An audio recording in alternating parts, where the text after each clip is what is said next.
இவன்தான் அந்த பையன். ஒரு கனமான அதிகார தோரணையிலுள்ள காவலரின் குரல் எங்களது ஓட்டு வீட்டின் சுவர்களை அதிர செய்தது. அறையில் இருந்த ஒவ்வொருவரின் மூச்சு காற்றும் தொண்டையிலேயே நின்றுவிட்டது போல ஒரு நிசப்தம். அப்பாவின் முகம் பயத்தில் வெளுத்து போயிருந்தது. நடுங்கும் கைகளை கூப்பிக்கொண்டு நின்றிருந்த அவரின் வாய் சொற்கள் வராமல் தத்தளித்தது. சார், நான் அப்பவே சொன்னேன், இவனுக்கு அறிவு கெட்டு போயிருச்சுன்னு. ராத்திரி முழுக்க தூங்காம என்னவோ பண்ணிக்கிட்டு இருப்பான். இவன் எந்த மாதிரி சகவாசத்துல சிக்கி இருக்கான்னு எனக்கு தெரியாது சார். எங்களுக்கும் இவனுக்கும் எந்த சம்பந்தமும் இல்ல. நான் ஒரு ஏழை தொழிலாளி. தயவு செய்து என்னை இந்த விவகாரத்துல இழுத்து விட்டுறாதீங்க என்றார் அப்பா பரிதாபமாக. காவல்துறை சீருடையும் மிடுக்கான கோட்டும் அணிந்திருந்த அந்த அந்நிய நபர் என்னை உற்று பார்த்தார். அந்த பார்வையின் அர்த்தத்தை புரிந்து கொள்வது அந்த சூழலில் இயலாத ஒன்றாக இருந்தது. அவர் தனது பையிலிருந்து ஒரு அரசாங்க காகிதத்தை எடுத்து என் முகத்திற்கு நேராக நீட்டினார். உனக்கு எதிரா எல்லா ஆதாரங்களும் திரட்டியாச்சு அருண். இவ்வளவு பெரிய காரியத்துல இறங்குறதுக்கு முன்னாடி விளைவுகளை பத்தி நீ யோசிக்கலையா? இப்போ என் கூட வா. ஹெட் ஆபீஸ்ல உனக்காகத்தான் எல்லாரும் காத்துக்கிட்டு இருக்காங்க. உடனே அம்மாவின் நெஞ்சை பிளக்கும் அலறல் சத்தம் கேட்டது. தனது முகத்தை சேலை தலைப்பால் மூடிக்கொண்டு விம்மி அழுதார். அப்பா என் தோளை பிடித்து வெறுப்புடன் தள்ளினார். சார், இவனை இப்பவே கூட்டிட்டு போங்க. என் மானத்தை மண்ணுல ஏத்திட்டான். இவன் பிழைச்சி போகட்டுமேனு செருப்பு தைக்க அனுப்பி வச்சேன். ஆனா என் முகத்துல கரிய பூசிட்டான். நான் மௌனமாக அவர்கள் பின்னால் நடந்தேன். தெருக்காரர்கள் கதவு இடுக்கின் வழியாக எட்டி பார்த்து தங்களுக்குள் கிசுகிசுத்து கொண்டன. போலீஸ் வண்டியின் பின் இருக்கையில் நான் அமர்த்தப்பட்டேன். என் வாழ்க்கை இனி எப்போதும் போல இருக்கப் போவதில்லை என்பது மட்டும் புரிந்தது. ஆனால் இந்த பயணம் என்னை எங்கே கொண்டு போய் நிறுத்தப் போகிறது? இந்த காட்சி என் வாழ்வின் மிக முக்கியமான திருப்பம். ஆனால் கதை இங்கிருந்து தொடங்கவில்லை. இதற்கு பின்னால் ஒரு நீண்ட வரலாறு இருக்கிறது. என் பெயர் அருண். ஒரு மிக எளிய குடும்பத்தை சேர்ந்தவன். வறுமை என்றால் சாதாரண வறுமை அல்ல, எலும்பை துளைக்கும் பசி. அப்பா ஒரு கூலி தொழிலாளி.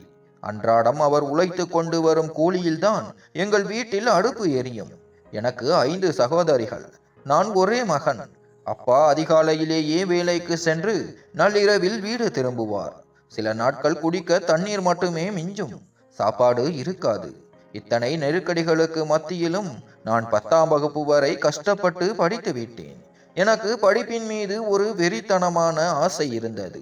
என் கைகளிலும் புதிய புத்தக பைகளும் பேனாக்களும் இருக்க வேண்டும் என்று ஏங்குவேன்.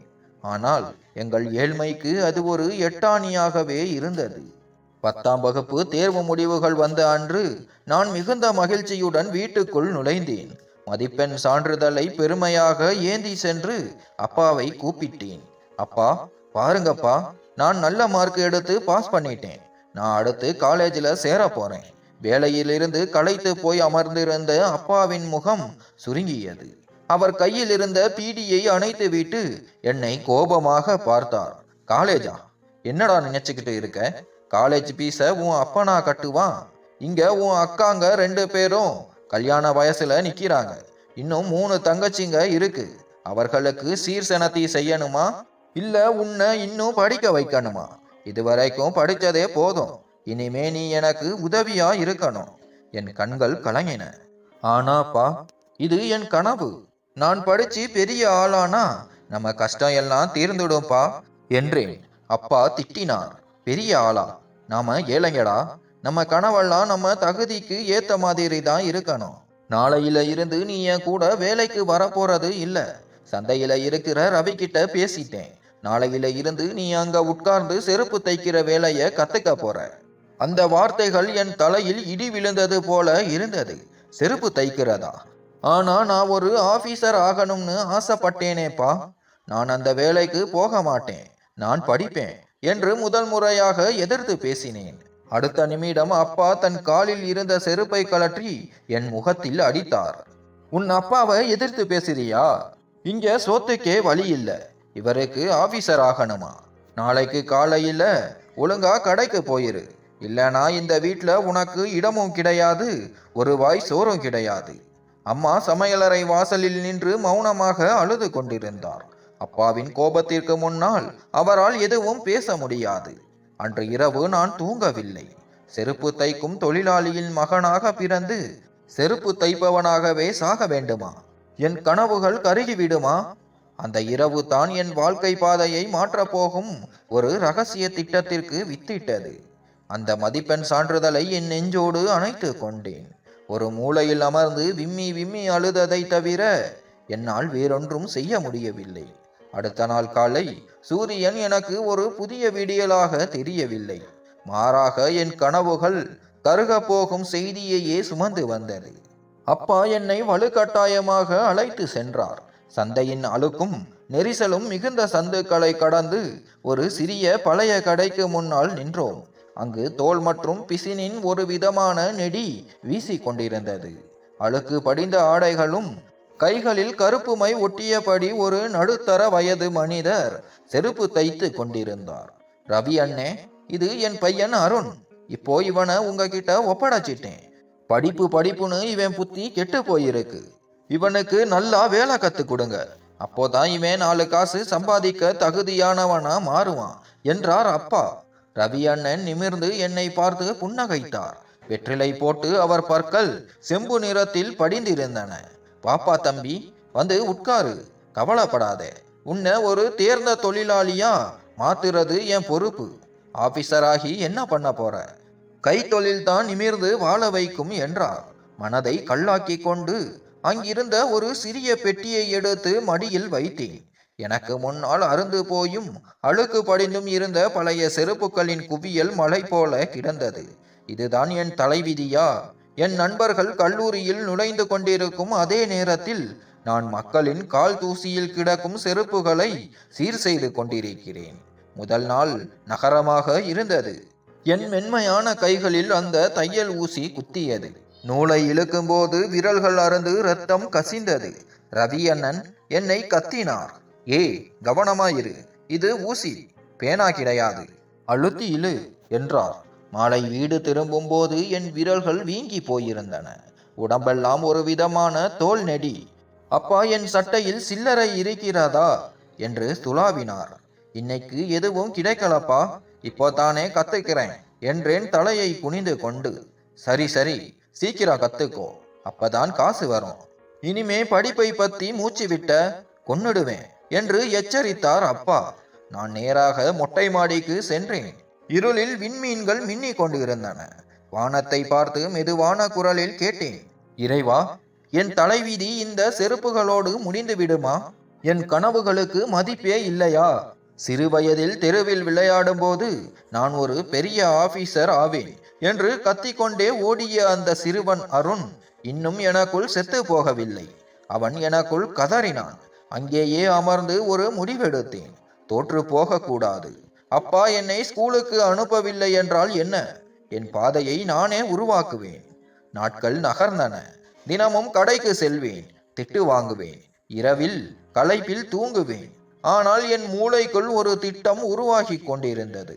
ஒரு நாள் ஒரு சிறுவன் தன் பள்ளி செருப்பை தைக்க வந்தான். அவன் கையில் ஓர் ஆங்கில புத்தகம் இருந்தது. ஏக்கமாக பார்த்த நான், தம்பி, அந்த புக்கை கொஞ்சம் தர்றியா என்று தயக்கத்துடன் கேட்டேன். அந்த பையன் என் அழுக்கு உடையை பார்த்துவிட்டு தயங்கியபடி புத்தகத்தை நீட்டினான். நான் அதை புரட்டிய போது அந்த ஆங்கில எழுத்துக்கள் என் கண்களுக்கு முன்னால் நடனமாடின. ஏதோ என் சொந்த உலகிற்கு திரும்பியது போல ஒரு உணர்வு. அருண், வேலையில கவனி. இன்னும் உனக்கு படிப்பு ஆசை போகலையா? கஸ்டமர் நேரத்தை வீணாக்காதே என்று ரவி அண்ணன் அதட்டினார். புத்தகத்தை திருப்பி தந்தேன். ஆனால் அன்று எனக்கு ஒன்று புரிந்தது. சூழலுக்கு நான் மண்டியிட போவதில்லை. இந்த செருப்பு கடை என் இலக்கு அல்ல. இது வெறும் ஒரு இடைநிறுத்தம் மட்டுமே. அடுத்த நாள் வழக்கத்தை விட முன்னதாகவே கடைக்கு சென்றேன். ரவி அண்ணன் பூட்டை திறந்து கொண்டிருந்தார். நான் ஓடி சென்று அவர் கையிலிருந்து சாவியை வாங்கி சட்டரை தூக்கினேன். அவர் ஆச்சரியமாக பார்த்தார். என்ன அருண், இன்னைக்கு இவ்வளவு உற்சாகமா இருக்க? நேத்து வரைக்கும் முகம் வாடி போயிருந்தியே. நான் கடையை பெருக்கிக் கொண்டே என் தைரியத்தை வரவழைத்து கொண்டு பேசினேன். அண்ணே, உங்ககிட்ட ஒரு முக்கியமான விஷயம் கேட்கணும். எனக்கு லீவு எல்லாம் வேண்டாம். ஆனால் தினமும் கடை நேரம் முடிஞ்ச பிறகு 1 மணி நேரம் அதிகமாக வேலை செய்கிறேன். இல்லைன்னா மதிய உணவு நேரத்தில் கூட வேலை செய்கிறேன். அதுக்கு கூலியா எனக்கு கொஞ்சம் காசு தருவீங்களா? நான் கேட்டதும் ரவி அண்ணனின் கைகள் அப்படியே நின்றன. அவர் என்னை ஒரு தீர்க்கமான பார்வையால் உற்று பார்த்தார். ஏன், உன் அப்பாதான் சாயங்காலம் வந்ததும் நீ சம்பாதிச்ச ஒவ்வொரு ரூபாயையும் என்கிட்ட இருந்து வாங்கிக்கிட்டு போறாரே, உனக்கு எதுக்கு தனியா காசு? ஏதாவது தப்பான பழக்கத்துல சிக்கிக்கிட்டியா? இல்ல கெட்ட நண்பர்கள் சவகாசமா? அவர்கள் கேட்டதும் என் இதயம் படபடவென அடித்து கொண்டது.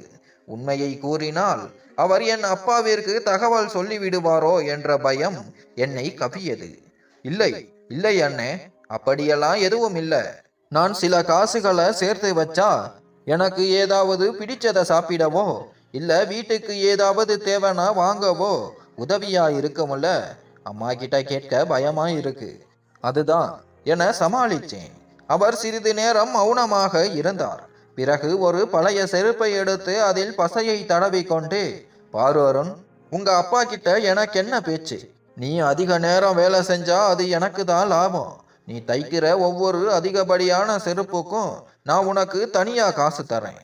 ஆனா இது நம்ம 2 பேருக்கும் இடையில மட்டும்தான் இருக்கணும். உங்க அப்பா என்கிட்ட வந்து சண்டை போட்டா நான் ஒன்னும் கொடுக்கலன்னு சொல்லிடுவேன், ஜாக்கிரதை என்றார். என் முகம் மலர்ந்தது. ரொம்ப நன்றி அண்ணே, அப்பாவுக்கு தெரியவே தெரியாது என்றேன். அன்றிலிருந்து என் வாழ்க்கையின் மிக கடினமான காலம் தொடங்கியது. ஒரு இயந்திரத்தை போல என் கைகள் வேலை செய்தன. மாலை அப்பா கடைக்கு வருவார். அவர் முகம் எப்போதும் போலவே கராராக இருக்கும். ஏன்னே, இன்னைக்கு இவன் எவ்வளோ சம்பாதிச்சான் என்று கேட்பார். ரவி அண்ணன் என்னை ஒரு பார்வை பார்த்துவிட்டு அன்றைய கூலியை அவர் கையில் வைப்பார். இந்தாங்க தம்பி, பையன் நல்லா உழைக்கிறான் என்பார் ரவி அண்ணன். அப்பா அந்த பணத்தை வாங்கி கொண்டு, வா வீட்டுக்கு, எங்கேயும் ஊர் சுத்தாம நேரா வரணும் என்று அதட்டுவார். நான் அவர் பின்னால் தலை குனிந்து நடப்பேன். ஆனால் என் சட்டை பையுக்குள் நான் ஒளித்து வைத்திருந்த அந்த சில நாணயங்கள் எனக்கு உலகிலேயே மிக பெரிய சொத்தாக தெரிந்தன. இது என் தந்தையிடமிருந்து நான் செய்த திருட்டு தான். ஆனால் இது என் எதிர்காலத்திற்கான திருட்டு. சில வாரங்களுக்கு பிறகு என்னிடம் ஒரு பழைய புத்தக கடைக்கு செல்லும் அளவுக்கு பணம் சேர்ந்தது. பழைய இரும்பு கடை அண்ணன் என்னை அந்த அழுக்கு சட்டையிலும் கிழிந்த செருப்பிலும் பார்த்ததும், ஏய் தம்பி, தள்ளி நில்லு, இது விளையாடுற இடம் இல்ல, போய் பிழைப்ப பாரு என விரட்டினார். நான் என் உள்ளங்கையில் வியர்ந்திருந்த நாணயங்களை மேஜை மீது வைத்தேன். அண்ணே, நான் விளையாட வரல, படிக்கிறதுக்காக புக்ஸ் வேணும். +1 பழைய புக் இருந்தா கொடுங்க, கிழிஞ்சிருந்தாலும் பரவாயில்லை என்று கெஞ்சினேன். அவர் பணத்தையும் என் கோலத்தையும் மாறி மாறி பார்த்தார். அவர் குணம் சற்று இறங்கியது. அதோ அந்த மூலையில இருக்கிற குவியல்ல பாரு, ஏதாவது தேறுதானு என்றார். ஒரு பைத்தியக்காரனை போல அந்த புத்தக குவியலில் பார்த்தேன். தூசியும் மண்ணும் படிந்திருந்த அந்த புத்தகங்களை நான் வைரங்களை எடுப்பது போல கைகளில் ஏந்தினேன். எனக்கு தேவையான சில பாட புத்தகங்களும் தாள்களும் கிடைத்தன. சில பக்கங்கள் கிழிந்திருந்தன, ஆனால் படிக்க முடிந்தது. அவற்றை சட்டையின் உள்ளே மறைத்து கொண்டு மகிழ்ச்சியுடன் வீடு திரும்பினேன். வீட்டில் புத்தகங்களை மறைப்பதுதான் பெரிய சவாலாக இருந்தது. 2 அறைகள் கொண்ட சிறிய வீடு. நான் ஒரு பழைய சாக்கு பையில் புத்தகங்களை சுற்றி மொட்டை மாடியில் கிடந்த உடைந்த கட்டிலுக்கு அடியில் மறைத்து வைத்தேன். இப்போதுதான் என் உண்மையான பரீட்சை தொடங்கியது. பகல் முழுவதும் எலும்பு முறிய வேலை செய்த களைப்பில் உடல் அழுது கொண்டிருக்கும். கண்கள் உறக்கத்திற்காக ஏங்கும். ஆனால் எனக்குள் இருந்த லட்சிய வெறி என்னை தூங்க விடவில்லை. எல்லோரும் தூங்கிய பிறகு அப்பாவின் குரட்டை சத்தம் கேட்க தொடங்கியதும் நான் பூனை போல எழுந்து மொட்டை மாடிக்கு செல்வேன். ஒரு மெழுகுவர்த்தியை ஏற்றி படிக்க தொடங்குவேன். ஒரு இரவு நான் ஒரு கடினமான ஆங்கில வார்த்தையை பார்த்து கொண்டிருந்த போது படிக்கட்டுகளில் யாரோ வரும் சத்தம் கேட்டது. என் இதயம் தொண்டைக்கே வந்துவிட்டது. அப்பாவாக இருந்தால் என் எலும்புகளை உடைத்து புத்தகங்களையும் எரித்து விடுவார். வேகமாக மெழுகுவர்த்தியை ஊதி அணைத்துவிட்டு அந்த சாக்கு பையின் அருகே படுத்து தூங்குவது போல நடித்தேன். காலடி சத்தம் நெருங்கி வந்து நின்றது. யாரோ ஒரு நிழல் என் மீது குனிவதை உணர்ந்தேன். பயத்தில் கண்களை இறுக்க மூடிக்கொண்டேன். ஒரு மென்மையான கை என் தலைமுடியை கோதியது. அந்த கை சற்று கரடு முரடாக இருந்தாலும் அந்த பரிசம் எனக்கு மிகவும் பரிச்சயமானது. அருண், அம்மாவின் மெல்லிய குரல் என் காதில் விழுந்தது. இன்னும் நீ தூங்கலையாப்பா? மெதுவாக கண்களை திறந்தேன். நில ஒளியில் அம்மாவின் கவலையான முகம் தெரிந்தது. நான் எழுந்து உட்கார்ந்தேன். அம்மா, நீங்க இன்னும் தூங்கலையா? அம்மா அருகில் இருந்த அந்த புத்தக மூட்டையின் மீது கை வைத்தார். அவருக்கு எல்லாம் புரிந்தது. அவர் என் அருகில் அமர்ந்து மெல்லிய குரலில் சொன்னார், ஏன்பா உன் உடம்ப இப்படி வருத்திக்கிற? உங்க அப்பாவுக்கு தெரிஞ்சா என்ன ஆகும்னு தெரியுமா? பகல் முழுக்க உழைக்கிற, ராத்திரி நேரத்திலேயாவது ஓய்வெடுக்க வேண்டாமா? நான் அம்மாவின் கைகளை பற்றி கொண்டேன். அம்மா, நான் தூங்கிட்டா என் கனவுகளும் தூங்கிடுமா? என்ன படிக்க விடுங்க. அப்பாவுக்கு தெரியாதுன்னு நான் சத்தியம் செய்றேன். அம்மாவின் கண்கள் கலங்கின. அவர் தன் சேலை தலைப்பில் முடிந்திருந்த ஒரு முடிச்சை அவிழ்த்தார். அதிலிருந்து மடித்து வைக்கப்பட்டிருந்த 100 ரூபாய் தாளை எடுத்து என் கையில் வைத்தார். இந்தாப்பா, இத வச்சிக்கோ. காய்கறி வாங்குற காசுல அப்பப்போ கொஞ்சம் கொஞ்சமா மிச்சம் பிடிச்சது உனக்கு உதவும். என்னைக்காவது பேனா நோட்டு வாங்கணும்னா பயன்படுத்திக்கோ என்றார். அந்த இரவில் அம்மாவின் வேண்டுதலும் அவர் கொடுத்த அந்த சிறு தொகையும் என் லட்சியத்தை பாறையை போல உறுதிப்படுத்தின. அப்பாவின் பயமோ வறுமை என்னும் சுவரோ எதுவாக இருந்தாலும் அந்த சுவரில் ஒரு ஓட்டை போட்டே தீருவேன் என்று முடிவு செய்தேன். ஆனால் அந்த சுவருக்கு பின்னால் என் வாழ்க்கையின் மிக பெரிய அதிர்ச்சி எனக்காக காத்திருக்கிறது என்பது அப்போது எனக்கு தெரியாது. காலம் ரெக்கை கட்டி பறந்தது. பகல் பொழுது கடையின் கரியிலும் பசையின் நெடியிலும் கழிந்தது. இரவு பொழுது புத்தகங்களின் உலகத்தில் கரைந்தது. என் உறக்கம் தொலைந்து போனது. ஆனால் விழித்திருந்த என் கண்களில் இருந்த கனவுகள் என்னை ஓய்வெடுக்க விடவில்லை. ஒரு நாள் இரவு கோடையின் வெப்பம் தகித்தது. மொட்டை மாடியிலும் காற்று இல்லை. புழுக்கத்தில் மூச்சு விடுவதே சிரமமாக இருந்தது. வெறும் பனியன் மட்டும் அணிந்து வியர்வையில் நனைந்தபடி மெழுகுவர்த்தி வெளிச்சத்தில் ஒரு கடினமான கணித கணக்கை தீர்த்து கொண்டிருந்தேன். என் கவனம் முழுவதும் புத்தகத்திலேயே இருந்தது. சுற்றியுள்ள உலகத்தை நான் மறந்திருந்தேன். ஒருவேளை அந்த அதீத கவனமே எனக்கு வினையாக முடிந்தது. திடீரென என் முதுகுக்கு பின்னால் ஒரு கனமான காலடி சத்தம் கேட்டது. நான் சுதாரிப்பதற்குள் ஒரு பலமான உதை என் முதுகில் விழுந்தது. நான் அப்படியே குப்புற என் புத்தகங்களின் மீது விழுந்தேன். மெழுகுவர்த்தி கீழே விழுந்து அணைந்தது. இருள் சூழ்ந்தது. என்னடா நாடகம் நடத்திக்கிட்டு இருக்க இங்க? அப்பாவின் கர்ஜனை அந்த நள்ளிரவில் நிசப்தத்தை கலைத்தது. என் இதயம் விலா எலும்புகளை உடைத்து கொண்டு வெளியே வந்துவிடும் போல துடித்தது. நடுக்கத்துடன் தீப்பெட்டியை தேடி மெழுகுவர்த்தியை மீண்டும் ஏற்றினேன். வெளிச்சம் வந்ததும் பார்த்தேன். அப்பா ஆவேசமாக நின்றிருந்தார். அவர் கண்கள் நெருப்பு துண்டுகளை போல கனன்று கொண்டிருந்தன. உன்கிட்ட சொன்னேன்ல, இந்த உருப்படாத காரியத்தை எல்லாம் விட்டுடுன்னு சொன்னேனா இல்லையா? அப்பா குனிந்து என் புத்தகத்தை எடுத்து தரையில் ஓங்கி அடித்தார். பழைய புத்தகத்தின் தாள்கள் சிதறி பறந்தன. அப்பா, நான் சும்மா படிக்கத்தானே செய்றேன். நான் என்ன தப்பு செஞ்சேன் என்று அழுது கொண்டே கேட்டேன். நான் கடையில வேலையையும் கரெக்டா பார்க்கிறேன். உங்களுக்கு கொண்டு வந்து கொடுக்கிற கூலியையும் குறையில்லாம கொடுக்கிறேன். அப்புறம் நான் படிக்கிறதுல உங்களுக்கு என்ன கஷ்டம்? கஷ்டம் என்னன்னா உன் புத்தி கெட்டு போயிட்டு இருக்கு. அப்பா என் சட்டை காலரை பிடித்து தூக்கி நிறுத்தினார். இந்த தாள்களை படிச்சுக்கிட்டு நீ பெரிய ஆபீசர் ஆகிடுவியா?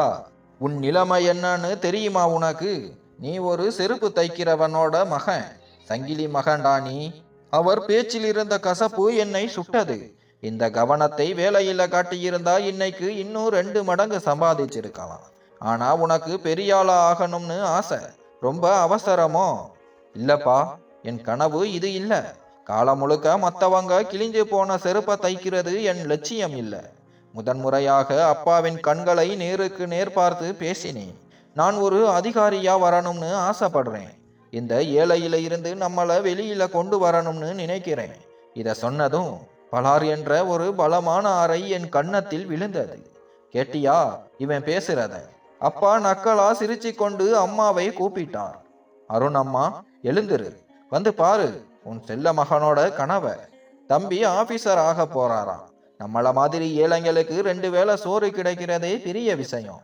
இதுல இவரு வானத்துல இருக்கிற நட்சத்திரத்தை பிடிக்க போறாராம். அம்மா பதறி போய் ஓடி வந்து என்னை கட்டி கொண்டார். ஏன் என் பிள்ளைய இப்படி அடிக்கிறீங்க? அவன் படிக்கத்தானே சென்றான். எந்த தப்புமா பண்றான் என்று அழுது கொண்டே கேட்டார். அம்மா சிதறி கிடந்த புத்தகங்களை வெறுப்புடன் காலால் எட்டி உதைத்தார். இது படிப்பு இல்ல, இது அழிவு. புத்தகத்தை மண்டையில ஏத்திக்கிட்டு இவன் வேலையில ஒழுங்கா கவனம் செலுத்த மாட்டேங்கிறான். நல்லா கேட்டுக்கோ அருண், இதுதான் உனக்கு கடைசி எச்சரிக்கை. நாளைக்கு காலையில இந்த ஒட்டுமொத்த குப்பைகளையும் பழைய இரும்பு கடைக்காரன் கிட்ட வித்துறணும். என் கண்ணுல ஒரு காகித துண்டு கூட படக்கூடாது. மீறி நீ படிப்பை பத்தி பேசுனா கடையில இருந்தும் தூக்கிடுவேன், வீட்டையும் விட்டு துரத்திடுவேன். அப்பா ஆவேசமாக கத்திக்கொண்டே கீழே இறங்கி சென்றார். மொட்டை மாடியில் மீண்டும் ஒரு கனமான நிசப்தம் சூழ்ந்தது. சிதறி கிடந்த புத்தகத்தாள்களை ஒவ்வொன்றாக சேகரித்தேன். என் கண்களில் இருந்து வழிந்த கண்ணீர் என் வாழ்க்கையை மாற்றக்கூடிய அந்த எழுத்துக்களை நனைத்து மங்க செய்தது. அம்மா என் அருகில் அமர்ந்து தலையை வருடினார். அவர் மனமும் பாரமாக இருந்தது. உன் கஷ்டங்களை என்னால் நிறைவேற்ற முடியலையேப்பா. அம்மாவின் குரல் தழுதழுத்தது. உங்க அப்பாவுக்கு ஒரு பயம். நீ படிச்சு வேலை கிடைக்காம போயிட்டா அப்புறம் இந்த செருப்பு தைக்கிற வேலைக்கும் லாயக்கு இல்லாம போயிருவன்னு பயப்படுறாரு. அவர் இடத்துல இருந்து பார்த்தா அதுவும் ஒரு பயம்தான் அருண். அம்மாவை பார்த்து நான் புன்னகைக்க முயன்றேன். என் கன்னத்தில் அப்பாவின் ரேகைகள் எரிந்து கொண்டிருந்தன. ஆனால் எனக்கு இருந்த லட்சியத்தி அதைவிட கூடுதலாக தகதகத்தது. அம்மா, உங்க கனவை நான் நிச்சயம் நிறைவேற்றுவேன். இது சத்தியம். அப்பாவை எப்படியாவது சம்மதிக்க வைங்கம்மா. என்னிடம் இருந்து புத்தகங்களை பறிக்க வேணாம்னு சொல்லுங்க. நான் கடை வேலையை இன்னும் அதிகமா பார்க்கிறேன், தூங்காம படிக்கிறேன். ஆனா படிப்பை மட்டும் விடமாட்டேன். அம்மா என்னை அணைத்து கொண்டார். அவர் அப்படித்தான் கத்துவாரு. நீ அதை பெருசா எடுத்துக்காத, நீ படி, நான் அவரை பார்த்துக்கிறேன். நீ எக்காரணத்தை கொண்டும் புத்தகங்களை வித்துடாத. அம்மாவின் அந்த வார்த்தைகள் எனக்கு புதிய தெம்பை கொடுத்தன. அன்று இரவு நான் உறங்கவே இல்லை. விடியலுக்காக காத்திருந்தேன். இனி அப்பா முன்னால் படிக்க கூடாது, ஆனால் படிப்பதை நிறுத்தக்கூடாது என்று முடிவெடுத்தேன். அடுத்த நாள் காலை புத்தகங்களை அந்த சாக்கு பையில் போட்டு தோளில் சுமந்து கிளம்பினேன். அப்பா என்னை கூர்மையாக பார்த்தார். எங்கடா அந்த பழைய குப்பைய எடுத்துட்டு போற? மனதை கல்லாக்கி கொண்டு ஒரு பொய் சொன்னேன். பழைய கடைக்கு தான்ப்பா போறேன். நீங்க தானே வித்துட சொன்னீங்க, விற்கத்தான் போறேன். அப்பாவின் முகத்தில் ஒரு கர்வம் கலந்த சிரிப்பு வந்தது. இப்பதான் நீ சரியான பாதைக்கு வர்ற. ஓ, வித்துட்டு வர்ற காசுல வீட்டுக்கு காய்கறி வாங்கிட்டு வா. ஆபீசர் ஆகிற பேய் இறங்குனாதான் சோத்துக்கு வழி பிறக்கும். நான் கனத்த இதயத்துடன் வீட்டை விட்டு வெளியேறினேன். அப்பாவை ஏமாற்றுகிறேனா என்ற குற்ற உணர்வு ஒரு புறம் இருந்தாலும் என் எதிர்காலத்தை காப்பாற்ற அந்த பொய் அவசியமாக இருந்தது. பழைய கடைக்கு செல்லாமல் நேராக ரவி அண்ணன் கடைக்கு சென்றேன். வழியில் நின்றிருந்த என் பழைய நண்பர்கள் சிலர் என்னை பார்த்து ஏளனமாக சிரித்தன. அதோ பாருடா, பெரிய ஆபீசர் போறாரு. நேத்து ராத்திரி மொட்டை மாடியில நல்லா பூசை கிடைச்சிருந்ததாமே. என்னப்பா, கமிஷனர் ஆகிட்டியா என்று கிண்டல் செய்தனர். நான் தலை குனிந்தபடி எதையும் காதில் வாங்காமல் நடந்தேன். கடைக்கு சென்றதும் அங்கிருந்த ஒரு பழைய மரப்பெட்டிக்குள் புத்தகங்களை மறைத்து வைத்து அதன் மேல் தோல் துண்டுகளை போட்டு மூடினேன். பகல் முழுக்க வேலை, மதிய உணவு நேரத்தில் ரகசிய படிப்பு, இரவு முழுக்க படித்ததை மூளையில் அசை போடுவது. இதுதான் என் புதிய அட்டவணை. இது கடினம், ஆனால் முடியாததல்ல. அன்று நான் கடையை திறந்த சில நிமிடங்களிலேயே ஒரு சொகுசான அரசாங்க கார் கடைக்கு முன்னால் வந்து நின்றது. அதிலிருந்து மிடுக்கான உடை அணிந்த ஒருவர் இறங்கினார். அவரிடம் ஒரு அதிகார தோரணை இருந்தது. ரவி அண்ணன் பதறியபடி எழுந்து கைகளை கட்டி கொண்டு நின்றார். வாங்க சார், என்ன செய்யணும் சொல்லுங்க சார் என்றார். அந்த அதிகாரி என் பக்கம் திரும்பினார். நான் ஒரு மூலையில் அமர்ந்து ஒரு செருப்பை துடைத்து கொண்டிருந்தேன். யார் அந்த பையன் என்பது போல அவர் கண்களில் ஒரு கேள்வி இருந்தது. இவன் அருண் சார், என்கிட்ட வேலை கத்துக்கிறான் என்றார் ரவி அண்ணன். அந்த அதிகாரி என் அருகில் வந்து குனிந்து என் கண்களை உற்று பார்த்தார். தம்பி, நீதான 10ஆம் வகுப்பு பொது தேர்வுல மாநில அளவுல இடம் பிடிச்ச அருண். உன் ஹெட்மாஸ்டர் உன்னை பத்தி சொன்னாரே. அந்த அதிகாரி சொன்னதை கேட்டதும் என் கையில் இருந்த செருப்பு கீழே விழுந்தது. என் இதய துடிப்பு எனக்கே வெளியே கேட்கும் அளவுக்கு வேகமானது. பயத்துடன் அங்கும் இங்கும் பார்த்தேன். நல்ல வேளையாக கடையில் வாடிக்கையாளர்கள் யாரும் இல்லை. ரவி அண்ணன் வாய் பிளந்து நின்றார். என்னது, இவனா என்பது போல என்னையும் அதிகாரியையும் மாறி மாறி பார்த்தார். நான் மெதுவாக எழுந்து அந்த அதிகாரியின் முன்னால் கைகளை கூப்பினேன். சார், தயவு செய்து மெதுவாக பேசுங்க. அந்த படிப்பு தான் இப்போ என் உயிருக்கு உலையா நிக்குது. சார், தயவு செய்து மெதுவா பேசுங்க. எங்க அப்பாவுக்கோ இல்ல பக்கத்து வீட்டுக்காரங்களுக்கோ தெரிஞ்சா நிலைமை ரொம்ப மோசமாகிடும். உங்க காலில் வேணாலும் விழுறேன். நான் மாநில அளவுல மார்க் எடுத்த விஷயத்தையோ இன்னும் படிச்சுட்டு இருக்கிறதையோ யாருக்கிட்டையும் சொல்லிடாதீங்க. என் எதிர்வினையை கண்டு அந்த அதிகாரி திகைத்து போனார். நான் சந்தோஷத்தில் குதிப்பேன் அல்லது பரிசு கேட்பேன் என்று அவர் எதிர்பார்த்திருக்கலாம். ஆனால் நானோ என் வெற்றியையே ஒரு குற்றம் போல மறைக்க போராடி கொண்டிருந்தேன். ஏன் அருண், இது பெருமைப்பட வேண்டிய விஷயம் இல்லையா? தனியாக படிச்சுட்டு பெரிய பள்ளிக்கூடத்துல படிக்கிற பசங்களையே நீ பின்னுக்கு தள்ளி இருக்க. உன் போட்டா பேப்பர்ல வரணும் தெரியுமா என்றார் அவர் மென்மையாக. இல்லை சார், இது ரகசியமாகவே இருக்கட்டும். எங்க அப்பாவுக்கு படிப்புனாலே வெறுப்பு. இதெல்லாம் உருப்படாத வேலைன்னு நினைக்கிறாரு.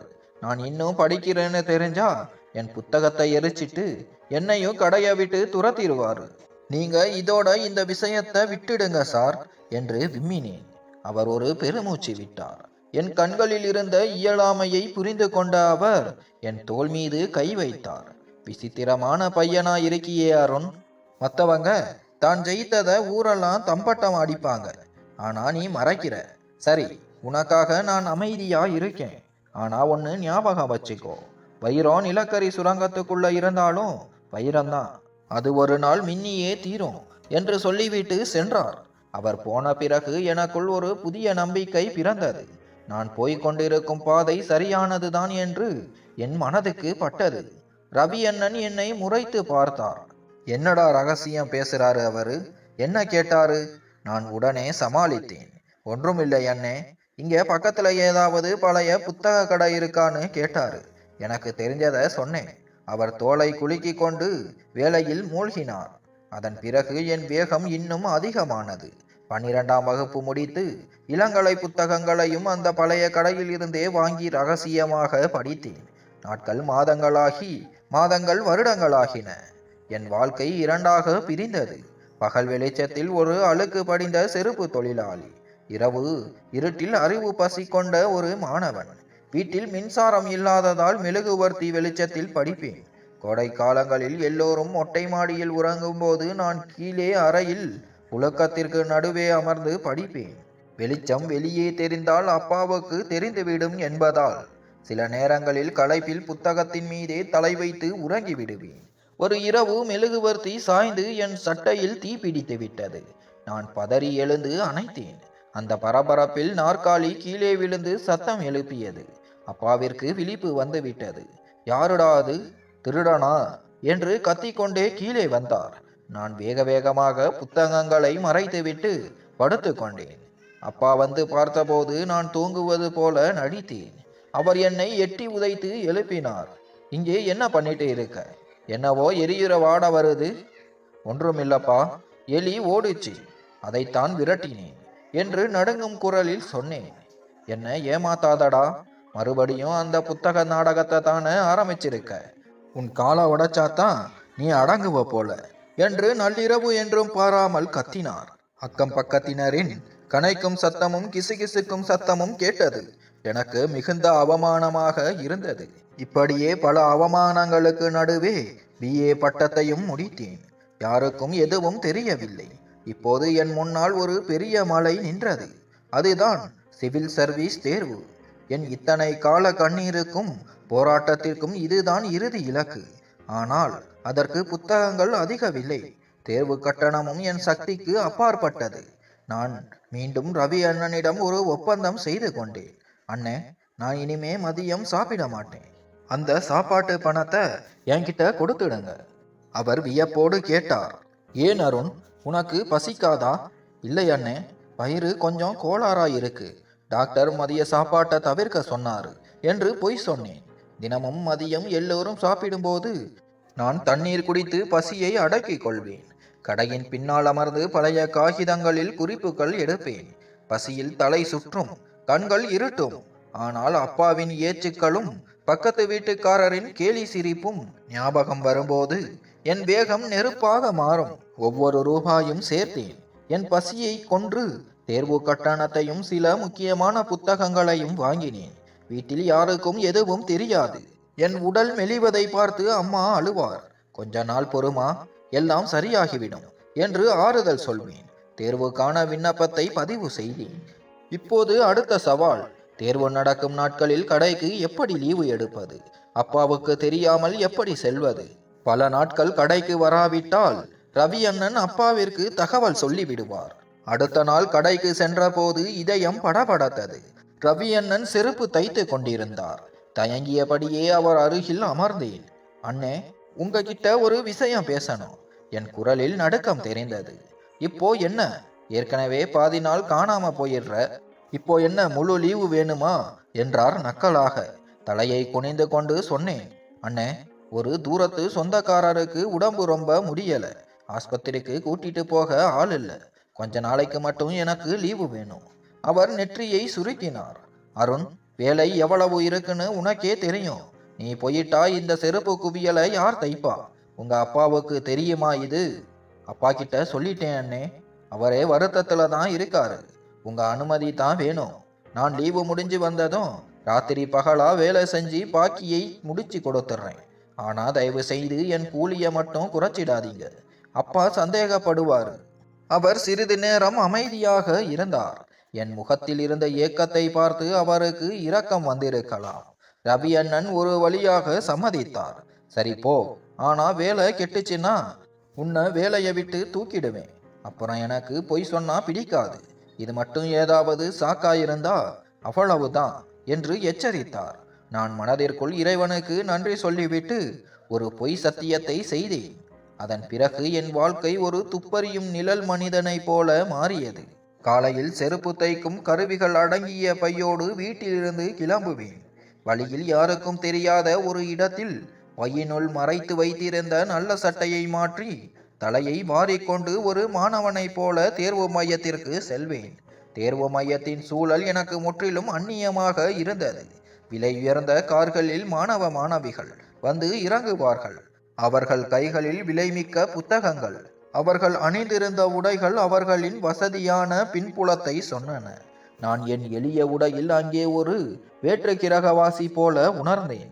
தேர்வு அறையில் என் இருக்கையில் அமர்ந்த போது சுற்றி இருந்தவர்களிடமிருந்து வீசிய வாசனை திரவியங்களின் நறுமணத்திற்கு நடுவே என் கைகளில் படிந்திருந்த அந்த பசையின் நெடி எனக்கே உறுத்தியது.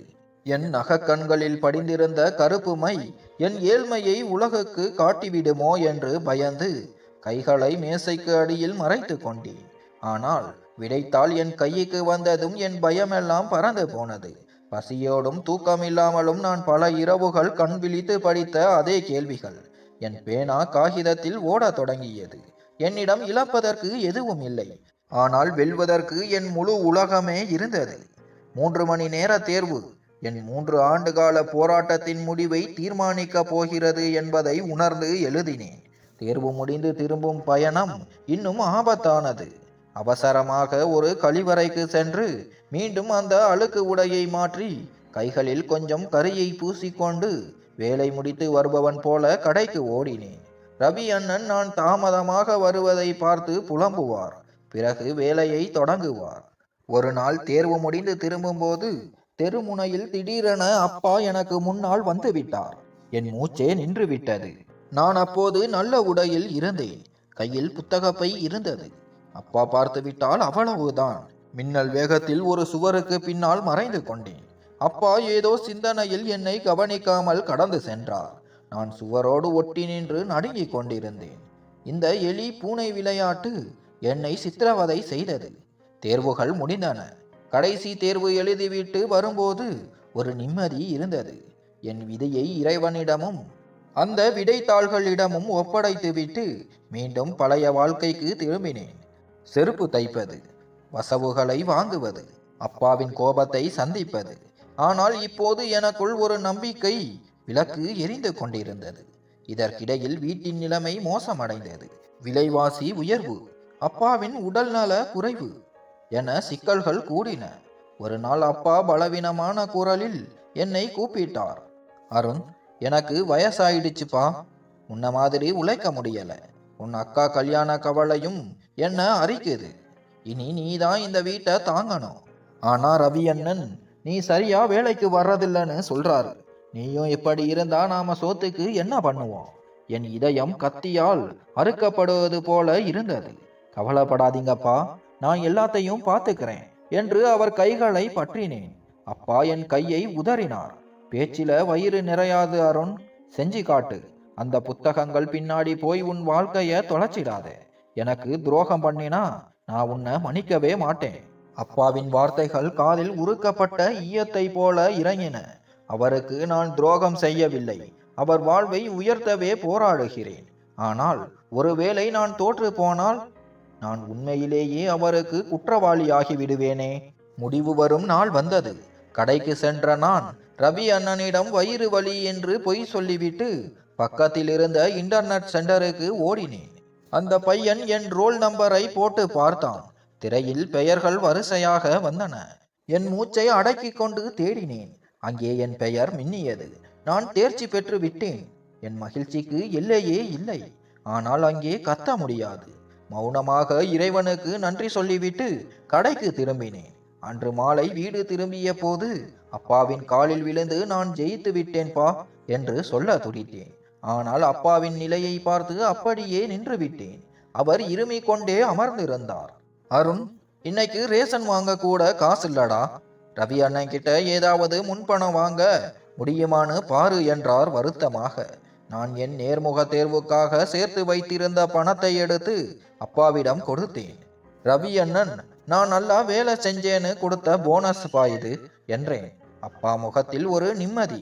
நல்லதுப்பா, படிப்பு பேய் விட்டுட்டு வேலையில கவனம் வந்தா சரி என்றார். இப்போது கடைசி தடை நேர்முக தேர்வு. இதற்கு ஒரு நல்ல கோட் சூட் தேவை. புதியது வாங்க பணம் இல்லை. ஞாயிற்றுக்கிழமை பழைய துணி சந்தைக்கு சென்றேன். அங்கே ஒரு பழைய கருப்பு நிற கோட்டும் பேண்ட்டும் என் அளவுக்கு சரியாக இருந்தது. கொஞ்சம் தேய்ந்திருந்தாலும் இஸ்திரி செய்தால் புதியது போல மாறிவிடும். பேரம் பேசி மிக குறைந்த விலைக்கு அதை வாங்கினேன். அதை வீட்டில் மறைப்பதுதான் பெரும் சவாலாக இருந்தது. ஒரு பிளாஸ்டிக் பையில் அந்த சூட்டை மறைத்து வைத்து மொட்டை மாடியில் இருந்த தண்ணீர் தொட்டிக்கு பின்னால் ஒளித்து வைத்தேன். இரவில் எல்லோரும் உறங்கிய பிறகு மறைத்து வைத்திருந்த அந்த பழைய கோட் சூட்டை வெளியே எடுத்தேன். அது என் உடம்புக்கு சற்று தளர்வாக இருந்தது. ஆனால் ஒரு செருப்பு தைப்பவனாக எனக்கு ஊசி நூல் பிடிக்க தெரியும் என்பது அன்று வரப்பிரசாதம் ஆனது. இரவு முழுக்க கண் விழித்து அந்த சூட்டை வெட்டி தைத்து என் அளவிற்கு சரியாக மாற்றினேன். நேர்முக தேர்வு நாள் வந்தது. ரவி அண்ணனிடம் என் அடையாள அட்டை சிக்கலுக்காக ஒரு அரசு அலுவலகத்திற்கு போக வேண்டும் என்று பொய் சொல்லிவிட்டு தாமதமாக வருவதற்கு அனுமதி வாங்கினேன். வீட்டை விட்டு அழுக்கு உடையுடன் கிளம்பி ஒரு மறைவான இடத்தில் அந்த சூட்டை அணிந்து கொண்டேன். கண்ணாடியில் என்னை பார்த்தபோது எனக்கே ஆச்சரியமாக இருந்தது. தெரு தெருவாக செருப்பு தைக்கிற அதே அருண் தானா இது? நேர்முக தேர்வு அறைக்குள் நுழையும் போது என் கால்கள் நடுங்கின. அங்கே 3 அதிகாரிகள் கம்பீரமாக அமர்ந்திருந்தன. அவர்கள் என்னை பார்த்ததும் அமர சொன்னார்கள். கேள்விகள் ஒவ்வொன்றாக வரத் தொடங்கின. நாட்டின் நிலைமை, உலக நடப்புகள் என அனைத்திற்கும் மிக தெளிவான நேர்மையான பதில்களை கொடுத்தேன். என் பதில்களில் புத்தக அறிவு மட்டுமல்லாமல் என் வாழ்க்கையின் வலியும் உண்மையும் கலந்திருந்தன. திடீரென ஒரு அதிகாரி என் கைகளை கவனித்தார். ரசாயன பசையாலும் கரியாலும் தழும்புகள் ஏறி கருத்து கரடுமுரடாக இருந்த என் கைகளை பார்த்த அவர், தம்பி, உன் கைகளை பார்த்தால் நீ கடின உழைப்பாளி என்று தெரிகிறது. நீ என்ன வேலை செய்கிறாய் என்று கேட்டார். அந்த நொடி நான் பொய் சொல்லி மறைக்கலாம் அல்லது உண்மையை உடைக்கலாம். ஒரு நீண்ட மூச்சை இழுத்துவிட்டு முடிவெடுத்தேன். சார், நான் ஒரு செருப்பு தைப்பவன். பகலில் செருப்பு தைப்பேன், இரவில் படிப்பேன். அறையில் ஒரு நிமிடம் மயான அமைதி நிலவியது. அந்த 3 அதிகாரிகளும் திகைத்து போய் என்னை பார்த்தனர். அவர்களின் கண்களில் வெறுப்பில்லை, மாறாக ஒரு வியப்பு இருந்தது. அதன் பின் அவர்கள் வேறு கேள்விகள் கேட்கவில்லை. வாழ்த்துக்கள் அருண், நீ போகலாம் என்று புன்னகையுடன் வழி அனுப்பினார்கள். வெளியே வந்தபோது என் பாரமெல்லாம் குறைந்திருந்தது. வேகமாக சென்று உடையை மாற்றிவிட்டு மீண்டும் கடைக்கு ஓடினேன். ரவி அண்ணன் கோபத்தின் உச்சியில் இருந்தார். எந்த ஆபீஸ்ரா இது? ஒரு நாள் முழுக்கவா ஆகும்? எவ்வளவு வேலை கிடக்கு பாரு. நாளைக்கும் லேட்டா வந்தா வேலையை விட்டு தூக்கிடுவேன் என்றார். நான் மௌனமாக தலை குனிந்து என் பெட்டிக்கு பின்னால் அமர்ந்தேன். சிறிது நேரத்திற்கு முன்னால் ஒரு வருங்கால அதிகாரியை இன்டர்வியூ கொடுத்த அதே நான் இப்போது கையில் ஊசி நூலுடன் கிடந்த செருப்பை தைக்கிறேன். இந்த இரட்டை வாழ்க்கை என்னை உள்ளுக்குள் ரணமாக்கியது. ஆனாலும் நம்பிக்கையை விடவில்லை. வீட்டிற்கு போன போது அப்பா ஒரு செய்தியை சொன்னார். அருண், உன் அக்காவுக்கு ஒரு நல்ல இடத்துல இருந்து வரன் வந்திருக்கு. ஆனா அவங்க சீக்கிரம் கல்யாணம் முடிக்கணும்னு சொல்றாங்க. பணத்துக்கு என்ன பண்றதுன்னு தெரியல. நீ இன்னும் உழைக்கணும்டா என்றார். அவர் கண்களில் தன் மகளை அனுப்ப வேண்டிய கவலை தெரிந்தது. கவலைப்படாதீங்கப்பா, இறைவன் ஏதாவது வழி காட்டுமா என்று அவர் தோளில் கை வைத்தேன். அப்பா கசப்புடன் சிரித்தார். வழி வானத்துல இருந்து குதிக்காது அருண், நாம தான் தேடிக்கணும்.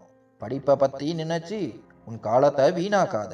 என் பொண்ணு கல்யாணம் நின்னுடக்கூடாது என்றார். இன்னும் சில நாட்கள் தான் அப்பா, எல்லாம் மாறும் என்று மனதிற்குள் நினைத்து கொண்டேன். தேர்வு முடிவு வரும் நாள். பல நாட்களாக நான் தூக்கத்தை இழந்த அதே நாள்.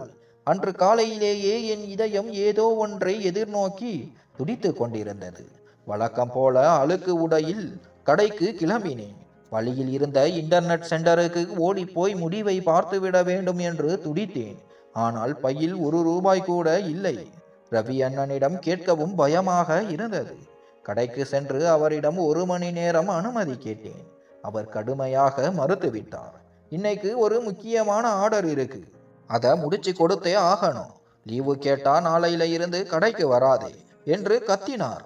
வேறு வழி இல்லாமல் மௌனமாக அமர்ந்து செருப்பு தைக்க தொடங்கினேன். என் உடல் கடையில் இருந்தது. ஆனால் ஆன்மா முடிவுகளை தேடி அலைந்தது. மதியம் பசி எடுத்த போது மீண்டும் தண்ணீர் குடித்தே வயிற்றை நிரப்பினேன். மாலை நெருங்கியது. சூரியன் மறைய தொடங்கிய போது என் பொறுமை முடிவுக்கு வந்தது.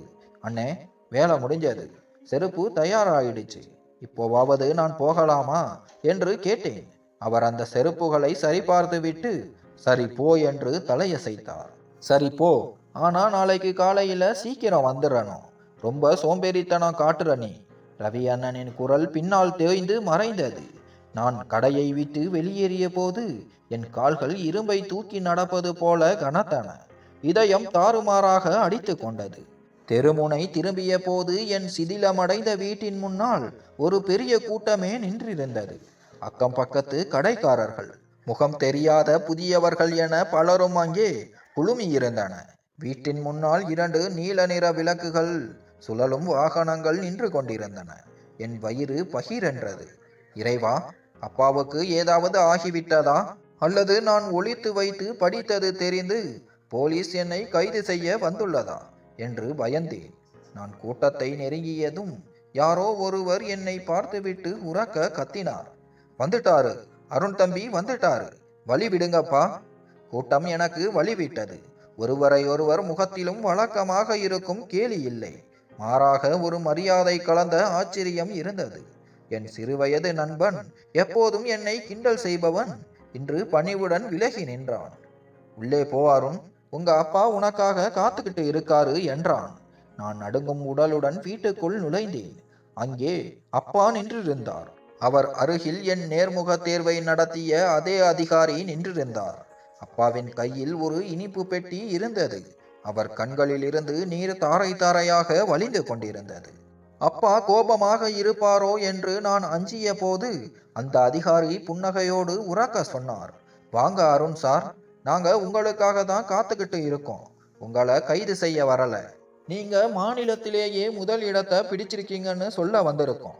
வாழ்த்துக்க அசிஸ்டன்ட் கமிஷனர் அவர்களே. அப்பா நடுங்கும் கால்களுடன் ஓடி வந்து என்னை கட்டி கொண்டார். அவர் நெஞ்சில் இருந்து வந்த விம்மல் என் இதயத்தை தொட்டது. என் மகன் என் மானத்தை வானளவு உயர்த்திட்டியேடா, இனி என் தலை குனியாது என்று கத்தினார். என்ன மன்னிச்சிடு அருண், நான் ஒரு முட்டாள். நீ என் நேரத்தையும் பணத்தையும் வீணாக்குறன்னு நினைச்சேன். ஆனா நீ வானத்தையே தொட பிறந்தவனு எனக்கு தெரியாம போச்சு. நான் அப்பாவின் கைகளை முத்தமிட்டேன். இல்லப்பா, நீங்க மன்னிப்பு கேட்காதீங்க. நீங்க என்ன வேலைக்கு அனுப்பலைனா எனக்கு உழைப்போட அருமை தெரிஞ்சிருக்காது. உங்களோட அந்த தடையும் கூட ஒரு காரணம் தான்ப்பா என்று அழுதேன்.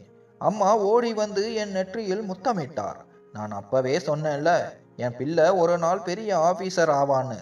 இன்னைக்கு என் வயிறு குளிர்ந்துருச்சுப்பா. அந்த அதிகாரி என் அருகில் வந்து எனக்கு ஒரு சல்யூட் அடித்தார். அருண் சார், திறமை என்பது யாருடைய தனி சொத்தும் இல்லைன்னு நீங்க நிரூபிச்சிட்டீங்க. நீங்க எங்க எல்லோருக்கும் ஒரு முன்னுதாரணம் என்றார். நேற்று வரை என்னை சங்கிலி பையன் என்றும் செருப்பு தைப்பவனின் மகன் என்றும் அழைத்த அந்த கூட்டம் இன்று அருண் சார் வாழ்க என்று கோஷமிட்டன. என் நண்பர்கள் என்னை பெருமையாக பார்த்தார்கள். நான் வானத்தை பார்த்து இறைவனுக்கு நன்றி சொன்னேன். கிழிந்த என் செருப்புகளை மரியாதை என்னும் மகுடமாக இறைவன் மாற்றிவிட்டான். கூட்டம் கலைந்தது. அரசு வாகனங்கள் சென்றன. வீட்டில் ஒரு அமைதி நிலவியது. நான் கட்டிலின் ஓரத்தில் அமர்ந்திருக்க அப்பா எனக்கு முன்னால் அமர்ந்திருந்தார். முதன்முறையாக அவர் அப்பாவாக மட்டும் தெரியவில்லை, அவரும் ஒரு கனவு கண்ட மனிதனாக தெரிந்தார். மெதுவாக என் கைகளை பற்றி அவர் சொன்னார், அருண், நான் ஏன் உன்னை தடுத்தேன் என்று தெரியுமா? எனக்கு உன் மேல நம்பிக்கை இல்லாததுனால இல்லை, இந்த வாழ்க்கையின் மேல எனக்கு நம்பிக்கை இல்லை. நானும் படிக்கணும்னு தான் ஆசைப்பட்டேன். ஆனா புத்தகமா இல்ல அடுப்பான்னு வந்தப்போ நான் அடுப்பை தேர்ந்தெடுத்தேன். அன்னையில இருந்து எனக்கு கனவுகள் மேல பயம் வந்துடுச்சு. நீயும் விழுந்துட்டா என்னால தாங்க முடியாதுன்னு தான் உன்னை தரையிலேயே கட்டி போட்டேன். ஆனா இன்னைக்குத்தான் புரியுது, அந்த பயத்தை நாம அடுத்த தலைமுறைக்கு கொடுக்க கூடாது, கனவுகளைத்தான் கொடுக்கணும்னு. சில மாதங்கள் கடந்தன. இன்று நான் அதிகாரியாக பதவியேற்று அதே தெருவின் வழியாக சென்றேன். அதே உடைந்த சாலை, அதே தோல் நெடி. ரவி அண்ணனின் கடை ஓரத்தில் ஒரு சிறுவன் அமர்ந்திருந்தான். கையில் செருப்பு, மடியில் ஒரு கிளிர்ந்த புத்தகம். தைத்து கொண்டே படித்து கொண்டிருந்தான். வண்டியை நிறுத்த சொன்னேன். அவன் அருகே சென்று, உன் பேர் என்ன என்று கேட்டேன். அவன் மிரட்சியோடு சோமு என்றான். நீ படிக்கிறாயா சோமு என்றேன். பகல் முழுக்க வேலை சார், ராத்திரி தான் படிப்பேன் என்றான் அந்த சிறுவன். அவன் கண்களில் அதே ஏக்கம், அதே பசி. என் விசிட்டிங் கார்டை அவன் கையில் வைத்தேன். நாளையில இருந்து நீ ஸ்கூலுக்கு போ சோமு, உன் கனவை மட்டும் விட்டுறாத, மற்றதை நான் பார்த்துக்கிறேன். அந்த சிறுவனின் கண்கள் மின்னின. நான் என் காரை நோக்கி நடந்தேன். அன்று தான் நான் உணர்ந்தேன், நான் வெறும் அதிகாரி மட்டுமல்ல, 1000 அருண்களின் கனவுகளுக்கான திறவுகோல் என்று.